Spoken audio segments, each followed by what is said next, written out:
Deveria, contra o mal lutaria, venceria afinal.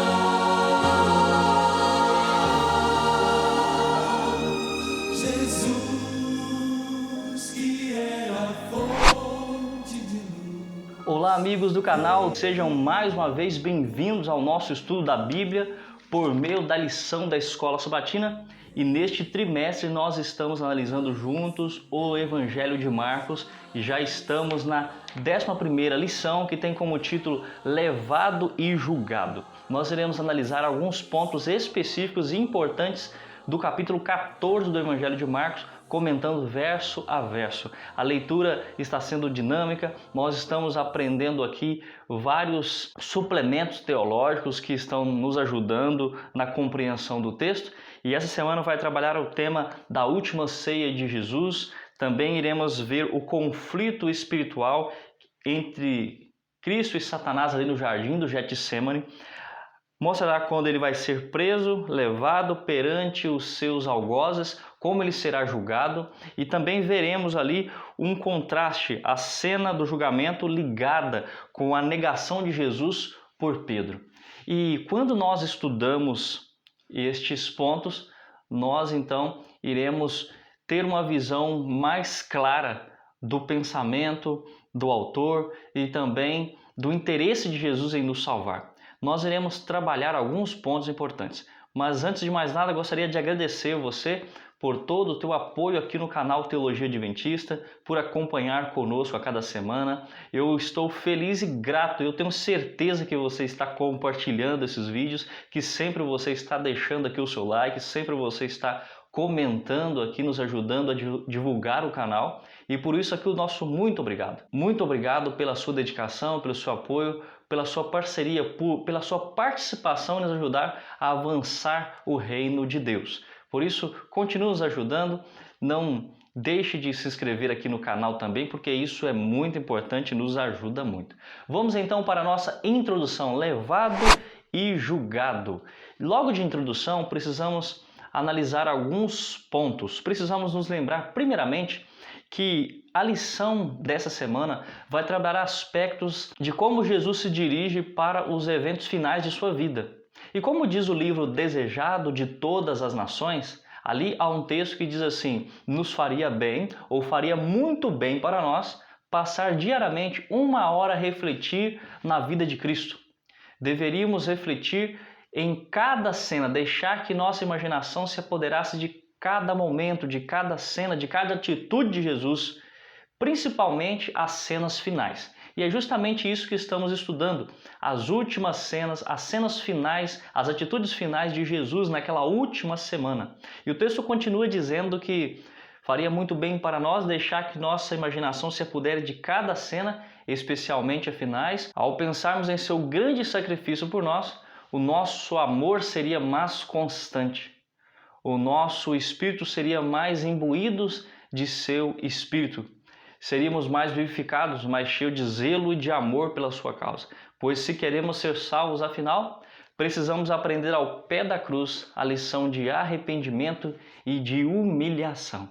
E com esse texto do Espírito de Profecia como base, nós queremos começar a lição dessa semana, nessa introdução, trazendo algumas curiosidades e respondendo algumas perguntas que às vezes surgem enquanto estamos lendo o texto bíblico.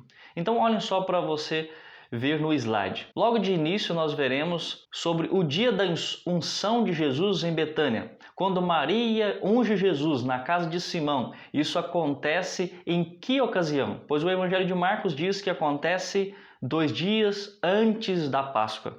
Agora, João, o evangelista, no capítulo 12, versículo 1, diz que isso acontece 6 dias antes da Páscoa. Isso aconteceu, por acaso, na terça-feira à noite ou no sábado à noite? Vamos tentar responder isso diante ou durante a lição. Também vemos a questão: Jesus celebrou a Páscoa antes da Santa Ceia? Há uma dúvida. Quando Jesus participa da Santa Ceia, ele celebra a Páscoa, ele come o cordeiro pascual junto com ervas amargas, juntamente com seus discípulos, ou ele substitui este ritual, essa cerimônia, pela cerimônia da Santa Ceia, onde ele introduz o pão e o suco de uva como símbolos do seu corpo e de seu sacrifício. Vamos analisar então isso aqui na lição de hoje.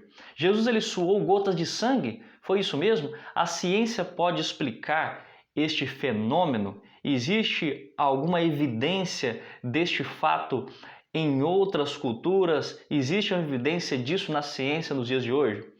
Jesus predisse que Judas o trairia. Isso pode dizer para nós que Jesus determinou ou que Judas estava predestinado a trair a Jesus?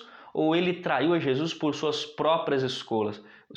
Onde entra o livre-arbítrio e o assunto da predestinação? Vamos passar rapidamente por esse detalhe. Quem era o jovem que fugiu nu no momento da prisão de Jesus na quinta noite? Veremos um relato ali no capítulo 14, versos 51 e 52, onde diz que um jovem estava enrolado em um lençol e por ocasião da prisão de Jesus, esse homem saiu correndo e lhe removeram o lençol e ele saiu desnudo. Quem seria esse jovem? Ainda o julgamento de Jesus em 7 ocasiões antes da crucificação. Nós veremos que o julgamento de Jesus não aconteceu apenas em uma ocasião, em um momento, mas foi um processo.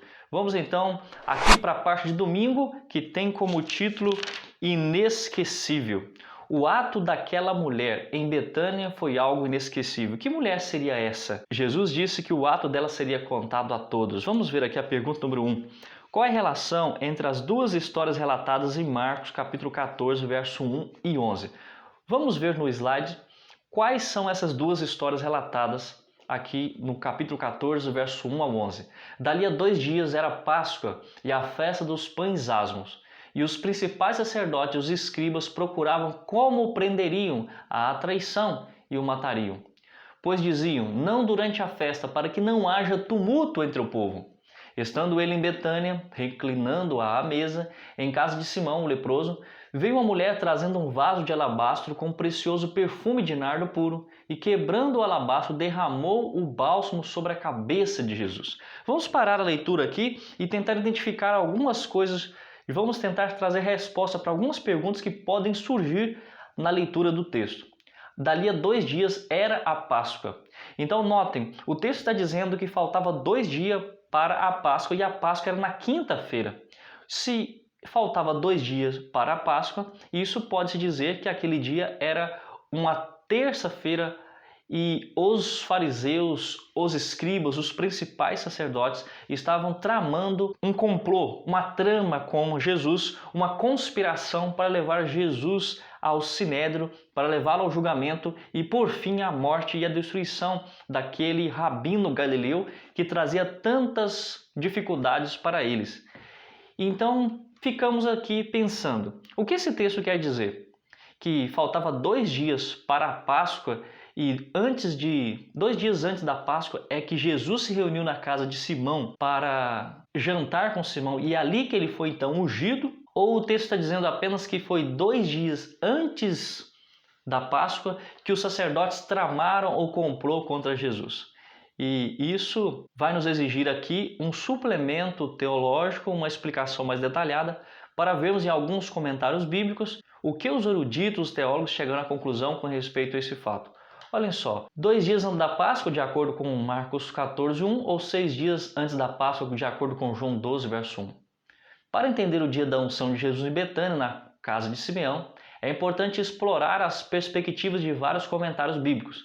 Adam Clarke ele vai trazer o assunto da unção de Jesus em Betânia, mas ele não vai aprofundar na cronologia específica do dia. Ele vai se concentrar na importância do evento, mas não na data exata. Matthew Henry, que também é um comentarista conhecido, renomado no meio teológico, vai sugerir que a unção em Betânia ocorre 6 dias antes da Páscoa, como diz o evangelista João, que isso corresponderia ao sábado à noite. Ele destaca que o evento foi significativo e prefigurando a preparação do corpo de Jesus para o sepultamento e enfatiza também a generosidade de Maria, em contraste com a crítica de Judas, assim como nós estamos estudando na lição na parte de domingo. Ainda William Barclay, ele concorda com Matthew Henry que esse evento aconteceu 6 dias antes e John MacArthur acredita que isso aconteceu 6 dias antes da Páscoa durante o sábado. Na perspectiva adventista, podemos ver que tanto o comentário bíblico como Ellen White, eles colocam este acontecimento, a unção de Jesus em Betânia, como no sábado, 6 dias antes da Páscoa.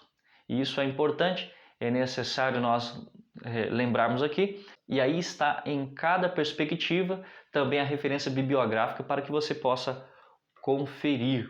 Então, diante deste relato que nós podemos entender, a maioria dos comentaristas e a Bíblia como um todo diz que 6 dias, João, que escreveu 30 anos depois dos demais evangelhos sinóticos, ou seja, Mateus, Marcos e Lucas, são evangélicos semelhantes, por isso diz sinóticos. João vai escrever depois e ele diz que foi 6 dias antes, ou seja, um sábado à noite. Jesus vai para Betânia, passa o sábado na casa de seus amigos Marta, Maria e Lázaro, e naquele sábado à noite ele vai para uma festa em Betânia, na casa de Simão o leproso. Simão seria um fariseu que tinha sido curado por Jesus, e ele prepara uma refeição e convida Jesus para estar ali com ele. E a Bíblia deixa claro em outros eventos que Marta estava presente, Lázaro também, e alguns outros evangelistas vai dizer que a pessoa que ungiu Jesus é Maria, Maria, irmã de Lázaro. Nós podemos entender que Maria, aquela mesma Maria chamada na Bíblia de Maria Magdalena, ela que foi aceita por Jesus e do qual Jesus expulsou os 7 demônios, ela estava tão agradecida a Deus pelo que Jesus tinha feito em sua vida, e a gratidão dela a Jesus a leva a ungir Jesus naquela festa. Vamos continuar lendo o relato. Estando ele em Betânia, reclinado à mesa em casa de Simão, o leproso, veio uma mulher trazendo um vaso de alabastro com preciosíssimo perfume de nardo puro. O texto de Marcos diz apenas que era uma mulher, não diz quem era, mas os outros evangelistas dizem que era Maria. Também o comentário bíblico e Ellen White, no Desejado de Todas as Nações, apresenta essa mulher como Maria. E ela, quebrando o alabastro, ou seja, o frasco que continha o nardo puro, derramou o bálsamo sobre a cabeça de Jesus. Indignaram-se alguns entre si e diziam: para que este desperdício de bálsamo? Porque este perfume poderia ser vendido por mais de 300 denários e dar-se aos pobres, e murmuravam contra ela. Mas Jesus lhes disse: deixai-a, por que a molestais? Ela praticou boa ação para comigo, porque os pobres sempre o tendes convosco, e quando o quiserdes, podeis fazer-lhes o bem. Mas a mim nem sempre me tens. Ela fez o que pôde, antecipou-se a ungir-me para a sepultura. Em verdade vos digo, onde for pregado em todo o mundo o evangelho, será também contado o que ela fez, para a memória sua. E Judas Iscariotes, um dos 12, foi ter com os principais sacerdotes para lhe entregar Jesus. E eles, ouvindo, alegraram-se e lhe prometeram dinheiro. Nesse meio tempo buscava ele uma boa ocasião para o entregar. O texto bíblico diz que uma mulher, que nós consideramos ser Maria, essa mulher, ela derrama um unguento sobre a cabeça, sobre os pés de Jesus, seca com os seus cabelos, como uma gratidão a Jesus por tudo que tinha feito por ela. Nós notamos que a lição fala aqui que há um contraste. 2 personagens paralelos realizaram ações opostas, exibindo um contraste irônico. Que contraste seria este contraste? Pastor, como podemos entender plenamente que essa mulher era uma referência a Maria? Pois bem, quando você lê o livro O Desejado de Todas as Nações, eu tenho aqui no meu cenário, quando você vai para a página 450, aqui o relato fala sobre o banquete na casa de Simão. E aqui fala que ao curar Simão da lepra, Cristo o salvara de uma morte iminente. Mas Simão duvidava que ele fosse o Salvador, ele tinha Jesus como um profeta. Pelo fato de Cristo permitir que essa mulher se aproximasse dele, e por não desprezá-la como alguém cujos pecados eram grandes demais para serem perdoados, Simão desprezou e desconfiou de Jesus.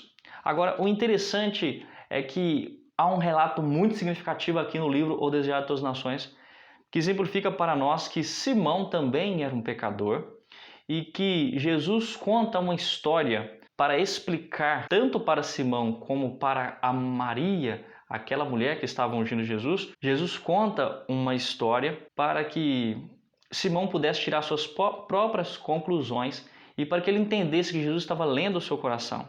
Aqui diz que, como Natã fizera com Davi, Cristo escondeu de seu golpe certeiro por trás de uma parábola. Deu ao anfitrião a responsabilidade de pronunciar a sua própria sentença. Simão levara ao pecado a mulher que desprezava. O texto está dizendo que Jesus conta uma parábola e permite que o próprio Simão possa então trazer sobre si mesmo uma própria sentença, possa pronunciar sobre si mesmo a sua sentença. Simão tinha levado aquela mulher, Maria, irmã de Lázaro, ao pecado. Fora profundamente prejudicada por ele. Os dois devedores da parábola representam Simão e a mulher. Jesus não pretendia ensinar que diferentes graus da obrigação deviam ser sentidos pelas duas pessoas, pois cada um tinha uma dívida de gratidão que nunca poderia ser paga. Mas Simão se considerava mais justo que Maria, e Jesus desejava fazer com que ele percebesse quão grande era a sua culpa. Queria lhe mostrar que seu pecado era maior que o dela, assim como uma dívida de 500 denários era superior a uma de 50. Então perceba que Jesus conta uma parábola dizendo de dois devedores. Duas pessoas tinham uma dívida contra o seu Senhor. Um devia 500 e outro devia 50. Com isso, Jesus estava dizendo que ambos deviam ao Senhor, tanto Simão como Maria Madalena. Agora, quem foi mais perdoado deveria amar mais a Jesus. Aquela mulher era muito pecadora, mas Simão também era muito pecador porque ele havia induzido ela àquela vida de pecado que ela tinha. E ela estava agradecida a Jesus por ter lhe perdoado, por ter lhe aceitado, por ter lhe dado uma nova oportunidade, por ter lhe dado significado à vida. Ela sentiu uma alegria imensurável. E nós então notamos que há uma comparação interessante aqui. Porque, olhem só, o texto bíblico diz para nós que ela quebrou o vaso de alabastro, e esse era um perfume caríssimo, um nardo puro, e era um perfume que valia 300 denários. E quanto que seria o equivalente a 300 denários hoje? Um denário era o equivalente a um dia de trabalho. E então, olhem só, eu de forma curiosa analisei este ponto, trouxe aqui uma anotação para que vocês entendam melhor isso. O nardo puro que Maria usou para ungir Jesus é descrito no Evangelho de João como muito valioso e sendo estimado em cerca de 300 denários. Um denário era a moeda romana que correspondia ao pagamento diário de um trabalhador comum. Então, vamos calcular então o valor atual considerando alguns aspectos. Por exemplo, o salário diário médio dos dias de hoje. Suponhamos que um trabalhador hoje ganha o equivalente a um salário mínimo no ano de 2024 e um salário mínimo aqui no Brasil é de média de R$ 1.320, não é mesmo? Por mês. Dividindo isso pelos 22 dias úteis de trabalho que tem durante o ano, isso equivaleria a R$ 60. Mas vamos ser um pouco mais generosos. Vamos supor que um diarista, que seja um servente pedreiro, uma diarista de casa de família, ganhe por volta de R$ 80 por dia. Se fizéssemos a conta de R$ 80 multiplicado por 300, isso equivaleria a R$ 24.000. Se formos um pouco mais generosos e colocarmos um dia de trabalho a R$ 100, isso daria R$ 30.000, que seria equivalente ao valor deste nardo puro que Maria utiliza para ungir a Jesus. E há um ponto interessante aqui, muito interessante para nós refletirmos. Quando Maria derrama esse perfume em Jesus, em gratidão a ela, o texto bíblico diz que Judas, Simão e outras pessoas ficam indignados porque esse perfume era caríssimo e isso era um desperdício, pois ele poderia ser vendido por 300 denários e dado aos pobres. Perceba que aqui a contradição. Os dois personagens em paralelos que a lição está falando aqui, com ações opostas, é justamente a atitude de Maria, que unge Jesus, e Judas, que está preocupado com o dinheiro. O relato vai dizer que Judas traz Jesus por 30 moedas de prata. Saindo dali, o versículo 10 diz que Judas Iscariotes, um dos 12, foi ter com os principais sacerdotes para lhe entregar Jesus. E ele então vende Jesus por 30 moedas de prata. O que seria equivalente a 30 moedas de prata nos nossos dias atuais? Vamos ver isso aqui. Historicamente falando, as 30 moedas de prata mencionadas na traição de Jesus, ou traição de Judas, era shekels de prata. Cada shekel de prata pesava em torno de 11 a 14 gramas. Assim, 30 moedas de prata somaria aproximadamente entre 330 a 420 gramas de prata. O valor da prata oscila no mercado hoje em dia e para nós calcularmos a equivalência, nós vamos usar então um valor de referência média, um valor aproximado aqui no ano de 2024, quando esse vídeo está sendo gravado. E hoje, em 2024, o valor equivalente da prata seria 80 a 90 centavos de dólares por cada grama da prata. Fazendo a conversão para o valor total, nós teríamos nos dias atuais a questão de 280 dólares ou 380 dólares, que equivaleria a 1.400 a 1.800 reais, dependendo da cotação do dólar e também do valor da prata. Perceba que o valor que foi doado na atitude de Maria é um valor muito mais elevado do que o valor que Judas traiu a Jesus. Isso nos leva a um pensamento interessante e uma reflexão, um contraste entre a relação do valor que cada um atribuía a Deus. E aqui eu fiz algumas anotações para vocês com respeito a isso. Isso nos mostra o ensinamento sobre a gratidão, o ensinamento sobre o coração humano e as nossas prioridades espirituais. Maria, ao ungir Jesus com nardo puro, ela demonstrou um amor, uma devoção que está acima de valores materiais.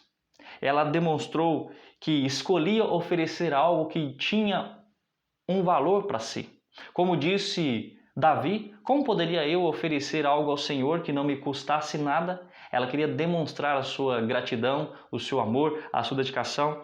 E sem hesitar, ela faz aquele ato porque ela compreendia a verdadeira identidade de Jesus e a importância de Cristo para a sua vida. E como ela estava feliz de ser recebida, de ser aceita, de ser então amada.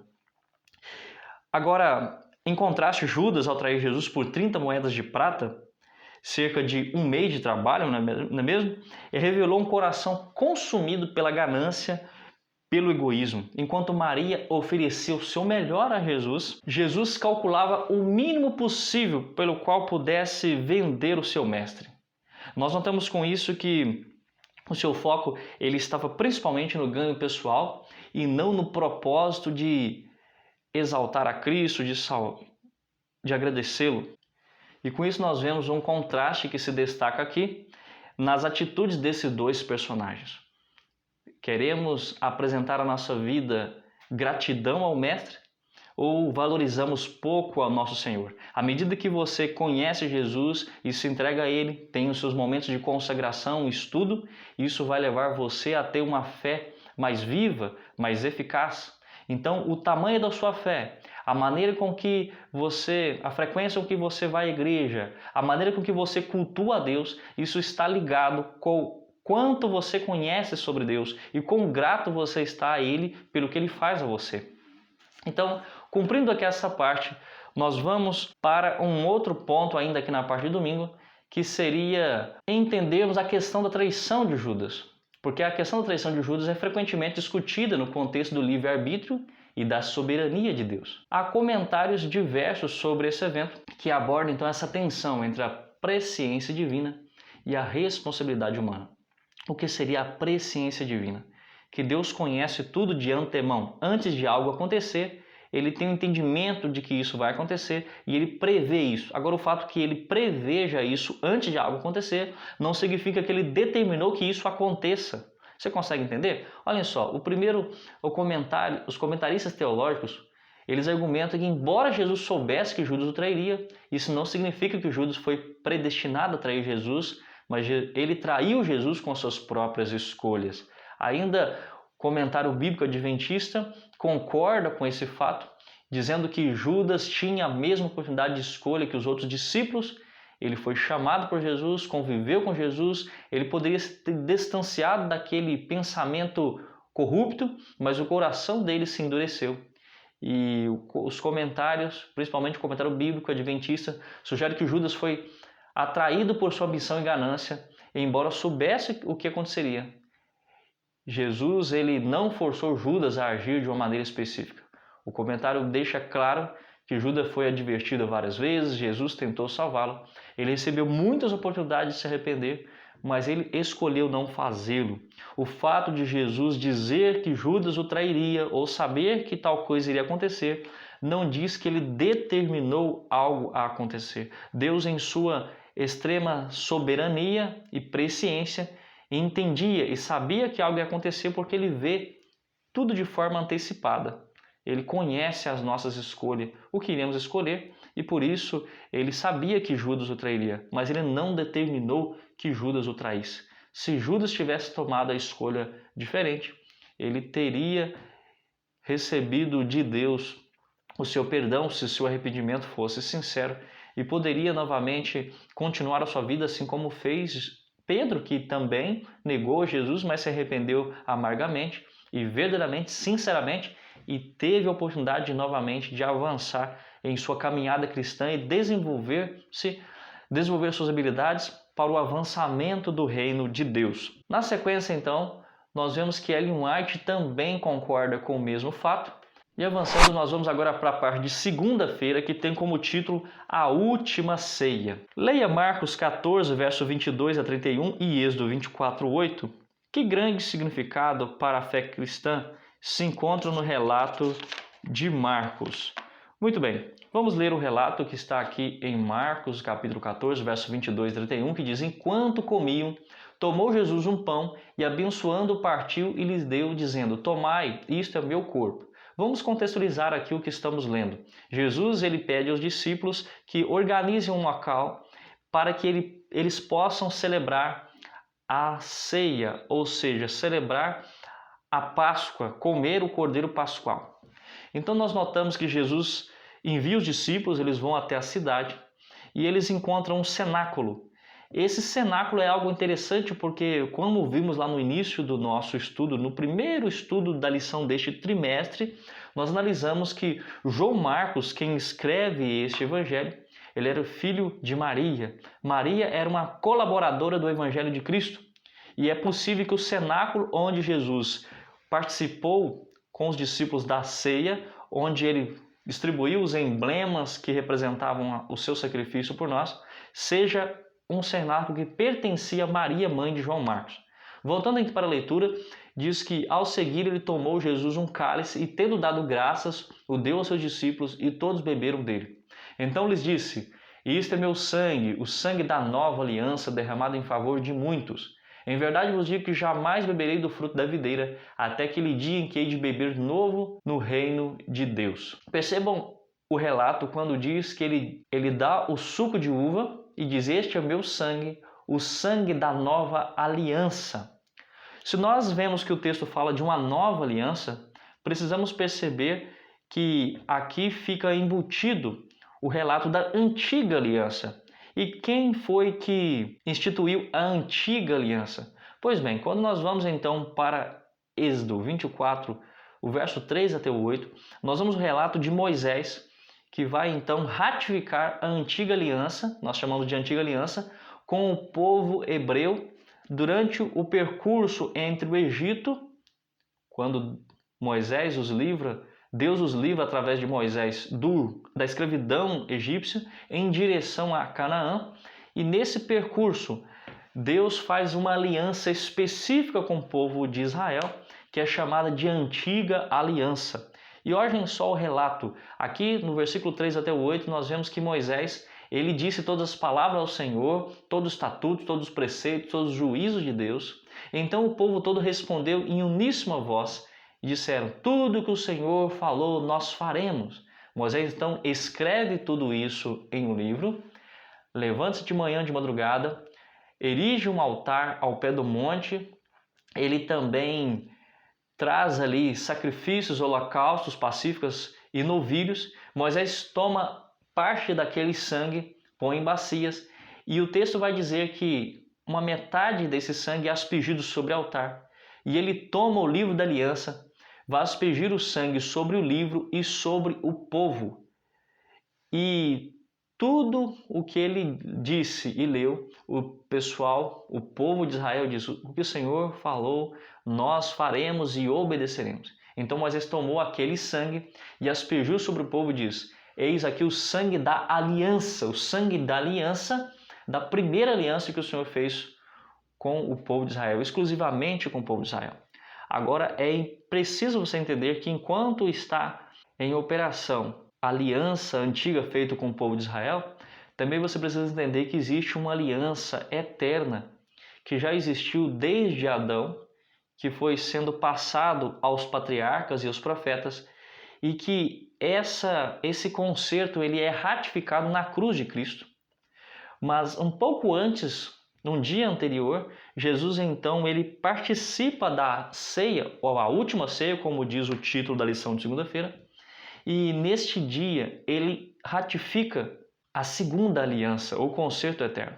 Então, por que, se a aliança, o concerto eterno, ou a segunda aliança, ou nova aliança que Jesus ratificou na cruz, ela é nova aliança, por que ela é chamada de segunda aliança, sendo que a primeira aliança foi feita com Moisés e o povo hebreu ali no Monte Sinai? É porque a ratificação da primeira aliança, ou antiga aliança, foi feita primeiro com sangue.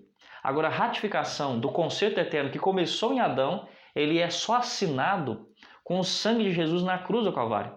Então, uma noite anterior, quando Jesus reparte os emblemas, e ali ele reparte o pão, que era símbolo do seu corpo, e o suco de uva, que era símbolo do seu sangue, ele está dizendo: esse suco de uva é símbolo do sangue que vai ser derramado por vocês amanhã. Na sexta-feira, então, eles já estavam vivendo parte da sexta-feira, porque era quinta-noite, então na contagem hebraica já era sexta-feira. Era o dia 15 de Nissan. Aquele suco de uva representava o sangue de Cristo, que era a ratificação da segunda aliança ou da nova aliança que Jesus fazia com o povo. Ou seja, com isso estava sendo invalidado tudo o que existia na primeira aliança, naquela aliança que foi feita com Moisés ali no Monte Sinai, apenas exclusivamente com o povo judeu. Percebam? Então nós entendemos aqui que grande significado para a fé cristã se encontra no relato de Marcos. Nós podemos dizer algo muito interessante, assim como no dia 15 de Nissan, ou 15 de Nissan, na Páscoa, lá no Egito, quando o povo sai do Egito, naquele dia 15 de Nissan, as pessoas dentro de suas casas comiam a carne do cordeiro com ervas amargas, enquanto o sangue daquele cordeiro tinha sido passado nos umbrais das portas. Nessa mesma noite, aqueles que foram fiéis a Deus obedeceram o ensinamento de Deus, enquanto aqueles que não eram obedientes a Deus receberam a ira de Deus. E a ira de Deus desceu sobre os primogênitos dos filhos, sobre os filhos primogênitos dos egípcios. E assim como no dia 15, na Páscoa, os filhos primogênitos do Egito receberam a ira de Deus, no dia 15 de Nissan, naquela quinta-feira à noite, após então essa cerimônia da última ceia, Jesus ele recebeu a ira de Deus sobre si. Cristo, como filho primogênito, foi ferido pela ira de Deus. Pastor, onde nós podemos encontrar isso? Como podemos estudar melhor isso? Porque não é o tema da lição aqui, não temos como entrarmos profundamente nisso. Mas aqui no livro Astronomia e a Glória do Adventismo, com o autor Anderson Welter e Juarez Rodrigues de Oliveira, você pode notar na página 324, onde diz: depois da ceia, Jesus e os discípulos dirigiram-se para o Getsêmani, onde se repetiu espiritualmente o evento histórico da praga dos primogênitos. Assim como os primogênitos do Egito foram feridos na noite de 15 de Nissan, Cristo foi ferido na noite da mesma data, porém 1500 anos depois, por causa dos pecados da raça humana que foram para ele transferidos em sua estada no horto. Também vale frisar que, no mesmo horário em que os primogênitos foram feridos, Cristo foi preso. Então, o dia 15 de Nissan marcou ainda a libertação dos israelitas na escravidão e a grande libertação da humanidade operada por Cristo na cruz do Calvário. E aí você tem as referências, o livro, a página, e da onde também os autores tiraram as referências, o livro Patriarcas e Profetas, página 277, o livro O Desejado de Todas as Nações, página 77, 699, 760, e ainda comentários de Mateus Henry. Então percebam que nós temos aí essas evidências interessantes de que Jesus comeu sim o Cordeiro Pascual antes de instituir a Santa Ceia, e isso é analisado por essas narrativas do Evangelho que você tem em sua tela, como os comentários de Ellen White, comentário bíblico adventista, comentário de William Barclay. Você também tem a perspectiva de João, que não cita necessariamente o cordeiro sendo comido, porque ele quer sugerir que Jesus ele era o próprio cordeiro que era celebrado naquela ceia pascual. Mas a maioria dos comentaristas que seguem a narrativa dos evangelhos sinóticos acredita que Jesus comeu sim o cordeiro pascual antes de instituir a Santa Ceia.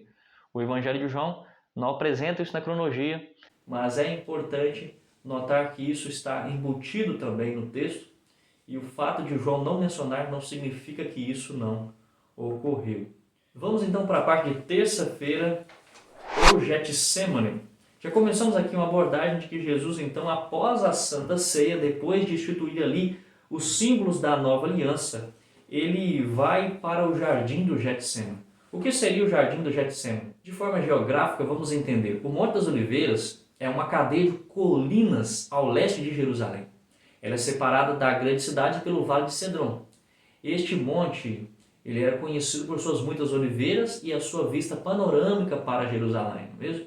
O Jardim do Getsemane, por sua vez, é um local específico na base ocidental do Monte das Oliveiras, próximo ao Vale do Cedron. Esse jardim, cujo nome significa prensa de azeite, então note, Getsemane significa prensa de azeite, provavelmente fazia parte de uma propriedade onde havia uma prensa para extração de azeite das azeitonas colhidas nas oliveiras ali daquele monte. Então, quando você vai para Marcos capítulo 14, verso 32 e 42, que é o sugerido aqui pela lição de terça-feira, diz assim: Então foram a um lugar chamado Getsemane.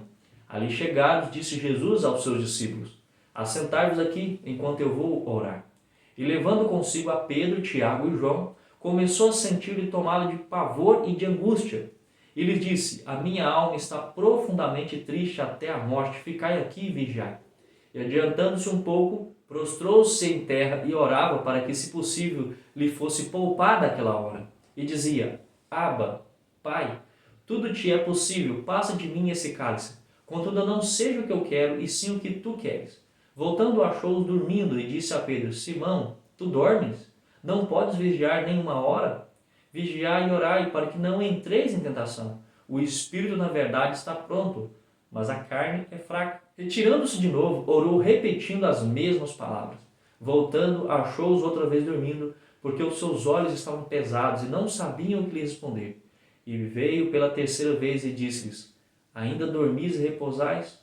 Basta, chegou a hora, o Filho do Homem está sendo entregue nas mãos dos pecadores. Levantai-vos, vamos. Eis que o traidor se aproxima. Então a pergunta diz: de que maneira Jesus orou no Getsemane e como essa oração foi respondida? Jesus deixou transparecer de forma bem clara que ele não queria ter que passar por todo aquele sofrimento se fosse possível. Se Deus tivesse uma outra forma de resolver, de solucionar o problema da humanidade, que fosse diferente de ele ter que morrer numa cruz e passar toda aquela angústia de separação entre Deus e o Pai, se tivesse uma outra maneira que fosse possível, que ele usasse outra maneira e que ele fosse poupado todo aquele sofrimento. Mas ele diz: Senhor, se não for possível, faça-se a sua vontade e não a minha. Por mais que me doa, por mais que seja sofrido, por mais que eu tenha dificuldades para enfrentar esse momento, me ajude para fazer a tua vontade e não a minha. Porque Jesus estava ali na carne, ou seja, ele era um ser humano, totalmente humano, e ele sentia tudo que nós sentimos. E há algo muito interessante relatado aqui. Era uma noite de lua cheia, de acordo com o livro Desejado de Todas as Nações, e ele estava naquele jardim, aquela noite fria, a angústia de Jesus era tamanha, Ele entrou naquele local cambaleando. Muitas das vezes Jesus era visto sorridente, aquele olhar alegre, satisfeito. Mas os discípulos que o acompanham até o Getsemane notam que ele está profundamente triste. Ele está profundamente em silêncio. Ele está andando com fraqueza, quase caindo. Ele deixa os discípulos a um certo local e ele chama aqueles que são mais próximos a ele, Pedro, Tiago e João. E esses vão com ele até um local mais interior, no jardim do Getsemane. Jesus deixa-os a um local e se distancia deles a uma distância em que ele seja capaz de vê-los, e ele ora recluso, sozinho, solitário no local. Ele sente a separação do Pai. Ele gemia alto, anda com dificuldade. E o texto que está na tela agora diz que Satanás lhe dizia que o pecado da humanidade faria uma separação eterna de Jesus com o Pai. Nunca mais ele seria um com Deus. A nação tinha deixado Jesus. A alma de Cristo se encheu de terror da separação de Deus. Satanás dizia-lhe que se tornasse o penhor de um mundo pecaminoso, ele seria eterna a separação. Ele se identificaria com o reino de Satanás e nunca mais seria um com o Pai. E que se lucraria com esse sacrifício? Satanás diz: para que você está fazendo esse sacrifício? Porque você se dedica a essa nação que pretende se achar acima de todas as outras com vantagens temporais e espirituais? Essa nação te rejeitou. Então assim Satanás apertava o Redentor. Um de seus próprios discípulos vai te trair, te vender. Outro que é um dos mais zelosos seguidores seu vai te negar. Todos vão te abandonar, vão fugir e você vai ficar só. Mas Cristo repeliu esse pensamento com todo o seu ser. Que interessante esse ponto, não é mesmo? Nós deveríamos também tirarmos uma lição para nós aqui.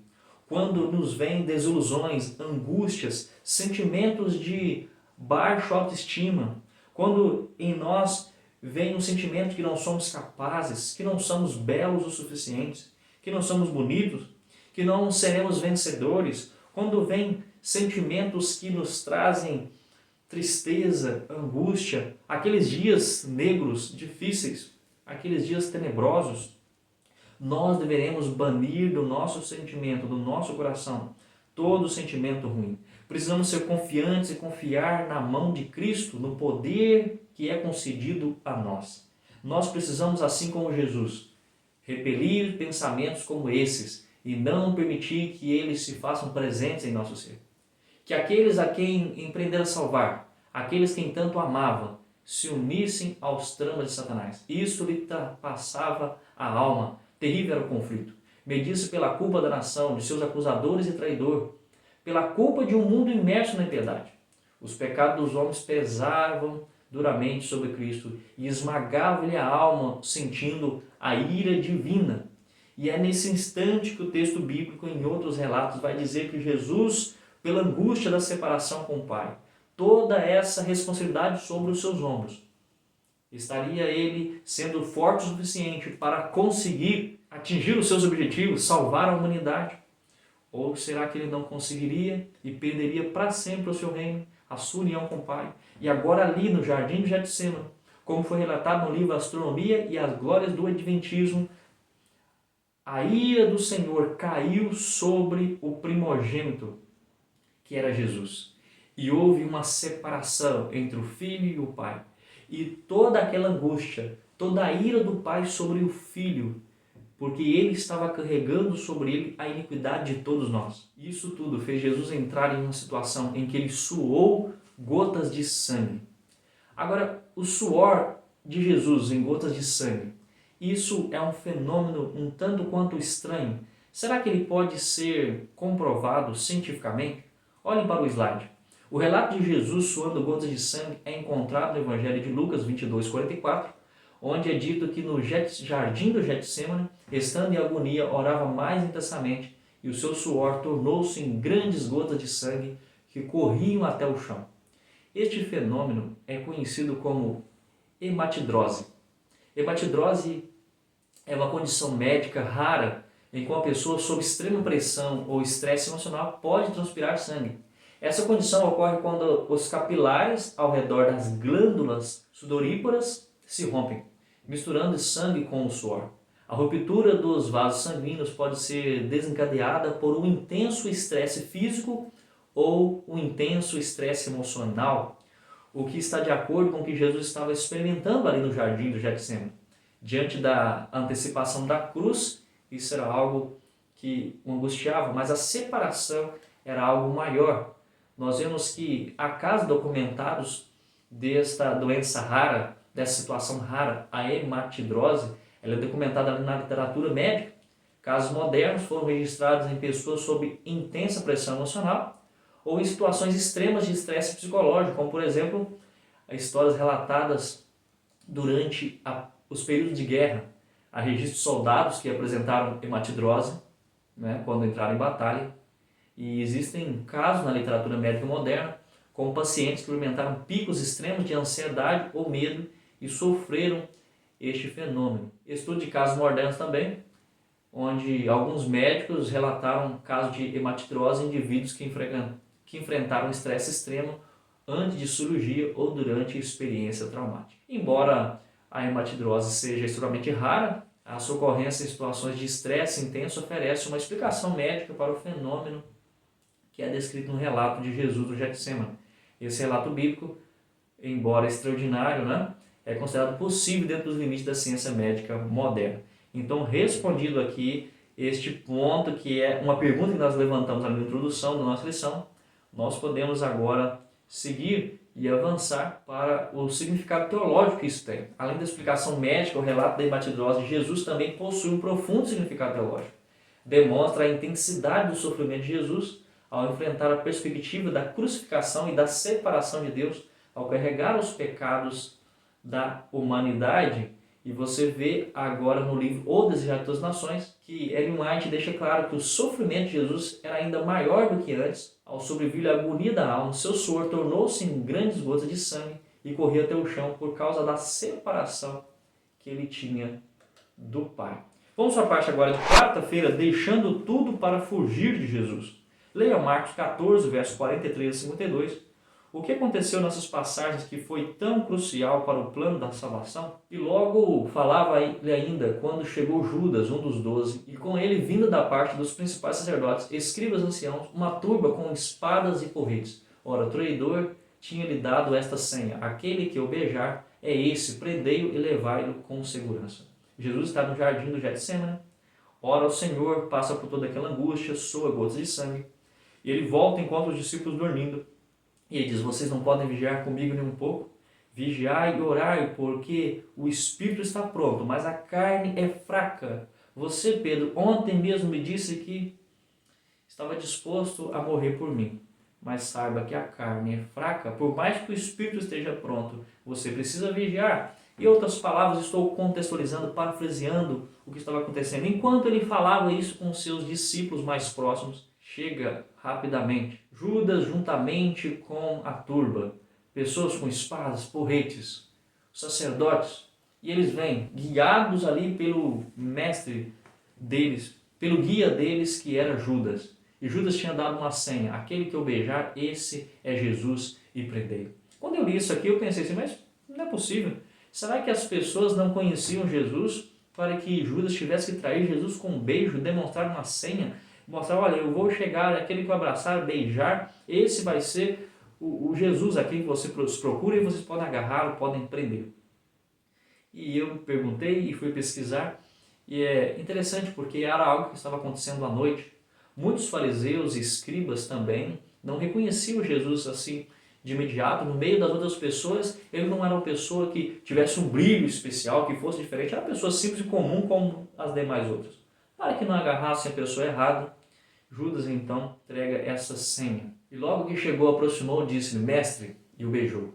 Então lhe deitaram as mãos e o prenderam. Nisso, um dos circunstantes, sacando da espada, feriu o servo do sumo sacerdote e cortou-lhe a orelha. Disse-lhe Jesus: saístes com espadas e porretes para prender-me, como um salteador? Todos os dias eu estava convosco no templo ensinando, e não me prendestes. Contudo, é para que se cumpra as Escrituras. Então, deixando todos, fugiram. é para que se cumpram as Escrituras, Jesus estava dizendo. Jesus estava se referindo a esse texto aqui de Zacarias 13, verso 7, ferido o pastor de Deus. Desperta a espada contra o meu pastor e contra o homem que é o meu companheiro. Diz o Senhor dos Exércitos, fere o pastor, e as ovelhas ficarão dispersas, mas volverei a mão para os pequeninos. O que seria esse texto? Desperta, ó espada. A espada seria então o julgamento divino sobre Jesus. Aqui nós podemos ver que os companheiros seriam as ovelhas que ficariam dispersas, seriam os discípulos.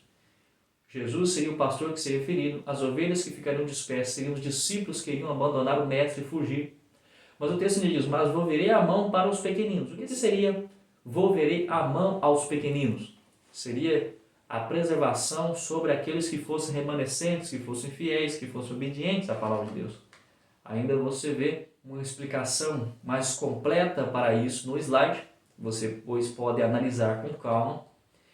E volverei a mão para os pequeninos. Essa frase tem gerado diversas interpretações entre muitos comentaristas, mas chegaram à conclusão, podemos chegar à conclusão, com todos os comentários, que seria a preservação dos remanescentes.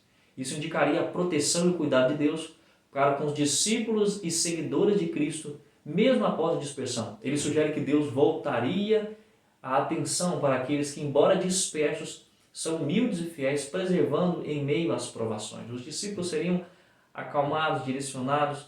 Jesus volveria a mão. É uma expressão de que pode indicar tanto o juízo quanto a restauração do povo.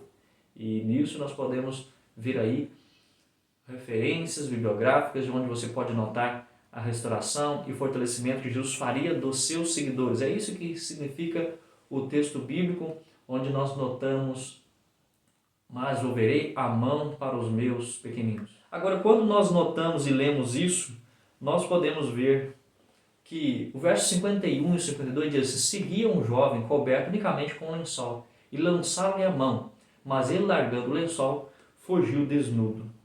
O texto, ao falar desse acontecimento, nossa lição, fala aqui, todos os discípulos fugiram, incluindo Pedro, que reapareceu seguindo Jesus à distância e acabando por se meter em problemas. No entanto, Marcos 14, 51 e 52, fala de um jovem que seguia Jesus, um relato encontrado apenas em Marcos. Alguns pensam que era o próprio Marcos, o João Marcos, escritor do livro, ou do Evangelho. Mas isso é improvável. É notável que ele fugiu nu. O jovem, em vez de deixar tudo para seguir Jesus, deixou tudo para fugir de Jesus. Então, vejam só. Esse episódio, relatado apenas aqui, tem traído a atenção de muitos teólogos, comentaristas bíblicos, ao longo de muitos e muitos anos. Embora esse acidente seja breve, seja relatado apenas aqui em Marcos 14, ele não é muito tratado excessivamente. Alguns estudiosos, eles oferecem as suas interpretações, e algumas delas mais relevantes eu coloquei aqui no slide. O William Lane, ele sugere que o jovem poderia ser identificado sim como João Marcos, que essa seria uma assinatura dele ali no Evangelho, como uma testemunha pessoal e ocular que aquilo realmente era autêntico, aquele relato era autêntico, que aquilo realmente tinha acontecido. R.T. France, ele também menciona a possibilidade que pudesse ser João Marcos. Ainda James Edwards observa o incidente do jovem poderia ser interpretado como uma inserção autobiográfica de Marcos também. Chad Myers sugere que a fuga do jovem serve como um símbolo do fracasso dos discípulos em permanecer leais a Jesus naquele momento crítico, e argumenta que a narrativa enfatiza a falibilidade humana e a necessidade da graça divina. Outros ainda entendem que esse jovem seja apenas um personagem simbólico, representa a fuga e o medo que caracterizou a reação dos discípulos naquele dia. Né? Ainda existe então essa teoria que poderia ser Marcos, mas não sabemos ao certo, e isso não é tão relevante assim. Né? O comentário bíblico adventista diz que era um jovem, e por mais que esse acidente aparentemente seja trivial, não parece ter relação com os acontecimentos da noite. Contudo, deve haver algum motivo para a sua inserção aqui na narrativa bíblica. Alguns sugerem que o autor do Evangelho, João Marcos, aqui se refere a ele mesmo, né? Mas isso é difícil, pode apenas ser um simbolismo do abandono que eles tiveram de Jesus. Tá certo? Então você tem as referências biográficas para que você possa tirar as suas conclusões. Eu queria me firmar aqui um pouquinho ainda na parte de quarta-feira nos evangelhos sobre a atitude de Judas. O evangelho não explica a motivação de Judas. Ellen White escreveu: Judas tinha naturalmente grande amor ao dinheiro, mas não fora sempre tão corrupto para praticar um ato como esse. Havia alimentado a avareza até que esta se transformou na grande motivação de sua vida. O amor a Mamão superou o seu amor por Cristo, tornando-se escravo de um vício, entregou-se a Satanás para ser levado a todo tipo de pecado. Quando você lê o livro O Desejado de Todas as Nações, você vai notar que aqui nas páginas desse comentário, se você ler principalmente o capítulo 62, que fala o banquete na casa de Simeão, e o capítulo 74 até o 77, que vai falar sobre o Getsemane, o julgamento, vai falar sobre a traição, vai falar um capítulo exclusivamente sobre a traição de Judas, que Judas fez a Jesus. Então ele tinha um vício pelo dinheiro, uma ganância. Ele não necessariamente falava contra o ministério de Jesus, mas ele nutria dia após dia no seu coração de que ele era o discípulo mais capaz. Ele nutria dia após dia no seu coração de que aqueles recursos eram recursos que poderiam ser mais utilizados na obra de Deus. Quando Jesus dispensou o jovem rico, ele ficou totalmente angustiado com aquilo, não concordou com o que Jesus fez. Então, olhem só, Jesus ele é traído e é preso e abandonado. Isso foi o que aconteceu nessa passagem e como ela é importante para nós. Nós precisamos notar que a nossa lição diz assim: ser escravo de apenas um defeito de caráter levou Judas a trair Jesus. Isso foi terrível. O que isso deve nos dizer sobre odiar o pecado e pela graça de Deus vencê-lo? Judas, ele fez aquilo de errado. Ele notou que tinha cometido um grande erro, feito uma grande besteira. Ele corre até o sacerdote, devolve o dinheiro, diz e clama que ele soltem Jesus, mas não estava arrependido do seu ato. Ele estava apenas triste pelas consequências. Muitas vezes nós cometemos alguns erros, mas não nos arrependemos. Não notamos em sua essência quanta dor e quanto opróbrio nós trazemos a próprio Deus e à obra. Como negamos ao Senhor com nossas atitudes. Isso não traz um sentimento de tristeza ao nosso coração pelo mal que fazemos ao reino, mas sim sentimos mal pela consequência que aquele ato nos trouxe à nossa vida. E isso não é arrependimento. Isso é medo das consequências. Judas ficou com medo das consequências e não suportou o olhar de Jesus, não suportou que Jesus aceitou aquela prisão, de como ele foi julgado, de como ele estava agora passando por aquela situação e não suportou ter que ver Jesus morrendo. E antes mesmo que aquilo acontecesse, ele foi e se pendurou em uma corda, se lançou. E o relato no livro O Desejado de Todas as Nações diz que a corda se arrebentou, o corpo se espatifou no chão e os cães comeram a carne, comeram o cadáver de Judas. Imagina que cena horrível, que coisa terrível uma pessoa longe de Deus chegar a essas condições. Então perceba, o que isso nos diz sobre odiar o pecado e pela graça de Deus vencer o pecado? Você e eu precisamos todos os dias vencer os nossos pecados. Analisar o que eu estou fazendo que pode desmerecer o reino de Deus, o que eu posso fazer que pode estar distanciando-me da obra do reino do Senhor, o que pode estar me tirando do propósito maior que eu fui chamado, que é o propósito de crescer em capacidade e em utilidade para o avançamento do reino de Deus. Tem uma coisa que pode estar atrapalhando as minhas orações de chegar ao reino de Deus, atrapalhando as minhas orações de serem respondidas. Eu preciso analisar a minha vida, me policiar, me autoexaminar e notar se há algo errado em mim que pode me desqualificar para o reino de Deus, para a salvação e para o avançamento da sua obra. E à medida que isso acontece, eu preciso remover de minha vida os instrumentos utilizados por Satanás para me distrair. Então, elimine toda a distração. Satanás não quer, muitas vezes, tirar você da igreja. Ele quer permitir que você fique dentro da igreja distraído com aquilo que você vê, com aquilo que você ouve, com aquilo que você come, com aquilo que você veste, com aquilo que você participa. Saiba, nós precisamos remover os instrumentos de Satanás de nossa vida. Se você não quer ser levado a comer o fruto de Satanás, então saia do jardim dele. se você não quer comprar os produtos de Satanás, por que ficar contemplando as suas vitrines no Instagram, no YouTube, no Facebook, nas redes sociais, na televisão, no Netflix? Por que ficar gastando tempo com jogos que são supérfluos, que não acrescentam nada? Por que ficar perdendo tempo com novelas, com doramas, com coisas que na atualidade são superficiais, que são supérfluos e que pode distrair você e tirar você do reino de Deus? Meu querido amigo e querida amiga, você e eu não podemos ficar contemplando as vitrines de Satanás. Vamos então para a parte de quinta-feira, que tem como título Quem é você? Leia Marcos 14, versos 60 a versos 62. Como Jesus reagiu com esses acontecimentos e como Pedro reagiu. Que lições podemos aprender com essa diferença? Como Jesus reagiu a esses acontecimentos? Ora, a lição não pediu para nós lermos, mas do versículo 53 até o versículo 59, vemos Jesus perante o Sinédrio. Acontece o momento então do julgamento de Jesus. Como foi esse julgamento? Antes de lermos Marcos 14, versos 60 a 62, vamos lembrar aqui o que aconteceu no julgamento de Jesus. Você tem aí no slide o julgamento de Jesus na noite de quinta-feira para sexta-feira. Eles são organizados em uma sequência de 7 eventos. Não sei se você sabia, mas naquela noite, até o momento daquela manhã, antes de Jesus ser crucificado, o julgamento de Jesus aconteceu em 7 ocasiões diferentes. 7 julgamentos. Um julgamento perante Anás e Caifás, você tem o texto bíblico e a relação desse evento ali no livro dos Atos das Nações. Depois, na sequência, o julgamento perante Caifás e o Sinédrio durante a noite.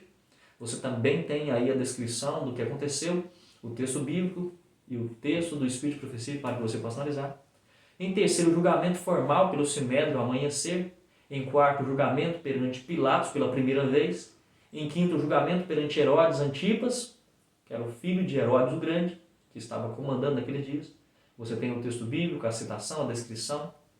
Você também tem, em sexto, o julgamento final perante Pilatos pela segunda vez. E por último, tem o julgamento público perante o povo. Não era um julgamento formal no sentido jurídico, mas era a decisão final de Pilatos, que foi influenciada pela pressão pública do povo, onde eles escolheram Jesus em vez de Barrabás. E você nota que Jesus passou por 6 julgamentos formais e um julgamento público informal, totalizando então esses 7 eventos que culminaram na sua crucificação. Esses eventos demonstram como ele foi julgado tanto pelas autoridades religiosas quanto pelas autoridades romanas antes da sua crucificação. Depois de vermos isso, nós podemos então ler agora Marcos 14, versos 60 a 72, que diz assim: Levantando-se o sumo sacerdote no meio, perguntou a Jesus: Nada respondes ao que depõe contra ti? Eles trouxeram pessoas para depor contra Jesus que eram testemunhas falsas. Ele, porém, guardou silêncio e nada respondeu, para se cumprir o que dizia em Isaías 53, como ovelha muda foi levada diante dos seus matadores. Tornou a interrogá-lo o sumo sacerdote e lhe diz: És tu o Cristo, o Filho do Deus bendito? Jesus respondeu: Eu sou. E vereis o Filho do Homem assentado à direita do Todo-Poderoso e vindo com as nuvens do céu. Jesus aqui faz uma profecia de que quando ele voltar, esses homens que julgaram Jesus, transgrediram todas as leis, não estavam preocupados em transgredir os mandamentos de Deus para cumprir os seus atos egoístas. Eles ressuscitarão na vinda de Jesus para poder ver Jesus vindo em glória, para considerarem que eles mataram o Filho de Deus. Então o sumo sacerdote rasgou as suas vestes e disse: Que mais necessidade temos de testemunhas? Ouviste a blasfêmia, o que vos parece? E todos julgaram réu de morte. Puseram-lhe alguns a cuspir nele, a cobrir-lhe o rosto, a dar-lhe murros e a dizer-lhe: Profetiza! E os guardas tomaram a esbofeteá-lo. Estando Pedro embaixo no pátio, veio uma das criadas do sumo sacerdote, e vendo a Pedro que se aquietava, fixou e disse: Tu também estava com Jesus, o Nazareno. Mas ele o negou, dizendo: Não o conheço, nem compreendo o que dizes. E saiu para o alpendre. E o galo cantou. E a criada, vendo, tornou a dizer aos circunstantes: Este é um deles. Mas ele outra vez o negou. E pouco depois, os que ali estavam disseram a Pedro: Verdadeiramente és um deles, porque também tu és galileu. Ele, porém, começou a praguejar e a jurar: Não conheço esse homem de que falais. E logo cantou o galo pela segunda vez. Então Pedro se lembrou da palavra que Jesus lhe dissera: antes que 2 vezes o galo cante o galo, tu me negarás 3 vezes. E caindo em si, desatou a chorar. Como Jesus reagiu a esses acontecimentos? Perceba que Jesus manteve sua calma, o seu foco estava firme no seu propósito. E como Pedro reagiu? Nós vemos um contraste aqui da lição, da atitude de Jesus, com ele ao passar por toda aquela circunstância negativa, por todo aquele sofrimento, por toda aquela opressão, por todos aqueles julgamentos durante aquela noite e açoites, Jesus dava um testemunho fiel de quem ele era. Agora, e Pedro? Pedro negava os princípios do reino. Quem é você? É o título dessa lição. Jesus sabia quem ele era e diante dos seus algozes ele proclamava ser o Filho de Deus, aquele que viera ao mundo para cumprir as profecias. E quem era Pedro? Pedro era um discípulo de Jesus? Ele mesmo nesse momento negou a Jesus e não se considerava um discípulo de Jesus. Essa é a sexta-feira à noite e aqui acontece uma história em formato de sanduíche, né? Em Marcos, nesse texto, a ironia é acentuada. 2 personagens paralelos, Jesus e Pedro, realizaram ações opostas. Jesus deu testemunho fiel e Pedro deu um testemunho falso. Nesse momento, um galo cantou pela segunda vez e Pedro subitamente se lembrou da profecia de Jesus e de que ele negaria o Senhor 3 vezes. Jesus tinha dito, a carne é fraca. O espírito pode parecer estar pronto, mas a carne é fraca. Vigiai e orai para não cair em tentação. Que tipo de testemunho você tem dado de Jesus pelos seus atos? Pedro estava negando a Jesus em suas atitudes e em suas palavras. A mulher olhou para ele e disse, olha, é evidência de que o jeito que você fala entrega a você, porque você fala como ele, você é um deles. E ele, para se distinguir dos seguidores de Jesus, começa a praguejar, a falar palavrões, a falar palavras inadequadas, para que eles pudessem notar que ele não era um deles pelo seu linguajar. Perceba, o Filho de Deus, ele tem um linguajar diferente. Ele tem um linguajar puro. Ele não fala gírias, não fala palavras obscenas, não xinga, não espragueja, não vive reclamando da vida. E aqui nós podemos tirar uma conclusão muito interessante sobre isso. Que testemunho eu e você temos dado de Jesus? No que temos negado a Jesus? Você por acaso tem negado a Jesus com aquilo que você faz? Com aquilo que você vê?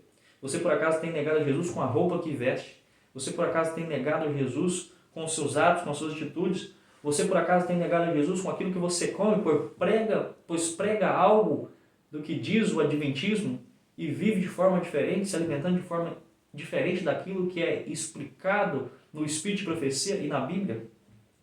Por acaso, será que nós negamos a Jesus com aquilo que assistimos, com aquilo que lemos, com aquilo que comentamos na nossa rodinha de amigos? É um ponto para nós pensarmos. E para irmos aqui para a parte final, gostaria de ler com vocês o que está aqui neste texto de O Desejado das Nações, na página 570. Jesus, naquela noite, ao ver Jesus traindo, ele tem uma suave fisionomia.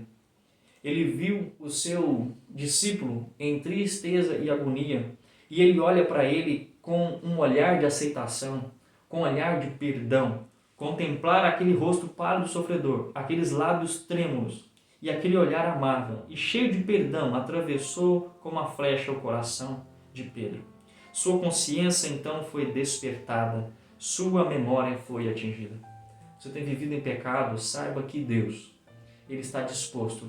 Jesus está disposto a olhar para você com uma fisionomia cheia de piedade, cheia de amor, cheia de disposição em te perdoar. Apenas basta você ir até a Cristo e se entregar plenamente a Ele, confessar os seus pecados, remover da sua vida as práticas inadequadas e iníquas e se voltar para o Mestre, gastando o seu tempo, os seus talentos, os seus recursos financeiros, toda a sua dedicação e todas as suas habilidades. Elevar as suas habilidades ao estágio mais alto para cumprir os propósitos do Mestre. Jesus notará a sua intenção, perdoará o seu pecado. Isso vai ser, o seu olhar vai ser como flecha ao seu coração. O seu olhar de aceitação, de amor, de perdão. E você, assim como Pedro, vai sentir a sua memória ativada. O discípulo então se lembrou da sua promessa feita poucas horas antes de que iria com o Senhor à prisão e à morte. Você também um dia, assim como Pedro, fez a promessa de que, Senhor, se todos te negarem, eu não negarei. Você um dia, quando se batizou, você entregou o Senhor Jesus, você também fez uma promessa ali através de sua promessa no voto batismal. Você proclamou publicamente, diante da igreja e diante de Deus, diante dos anjos relatores. Você disse, Senhor, eu prometo ser fiel ao Senhor. Eu, Senhor, faço votos de que abandonarei isso, seguirei nesse processo, andarei de acordo com a tua lei. A sua promessa foi feita, mas logo depois o discípulo viu que tinha negado Jesus pela terceira vez naquela noite. Pedro acabava de declarar que não conhecia Jesus, mas compreendia agora com amarga dor que o Senhor conhecia muito bem mais ele do que ele próprio. Deus conhece você mais do que você próprio. Por mais que você tenha feito votos ao Senhor e tenha se quebrado esses votos, tenha abandonado os princípios pelos quais você fez a sua profissão de fé, você pode cair, mas Jesus está disposto a te levantar. O Senhor conhece você muito bem, muito mais do que você mesmo. Deus me conhece mais do que a mim mesmo. E por isso, eu digo para você, hoje, aproveite a sua oportunidade. Renove os votos que você fez a Deus. Entregue-se totalmente ao Senhor. Esteja na presença dEle e permita que Ele faça parte da sua vida e que Ele te leve e te conduza para mais perto dEle. Porque assim como Pedro negou Jesus 3 vezes, nós também muitas vezes negamos a Jesus em nossas atitudes. Mas há oportunidade para nós. Jesus pergunta a Pedro depois de sua ressurreição, Pedro, tu me amas mais do que a estes? E pergunta também 3 vezes. E Pedro diz, Senhor, tu sabes muito bem. Eu não me conheço muito bem, mas o Senhor me conhece mais do que eu mesmo. E o Senhor sabe do fundo do meu coração que eu quero te seguir. Que nós possamos seguir a Jesus até o fim. Que Deus abençoe você, que o Eterno Poderoso te ilumine. E nós nos encontramos na semana que vem para mais um estudo da Bíblia. Até lá!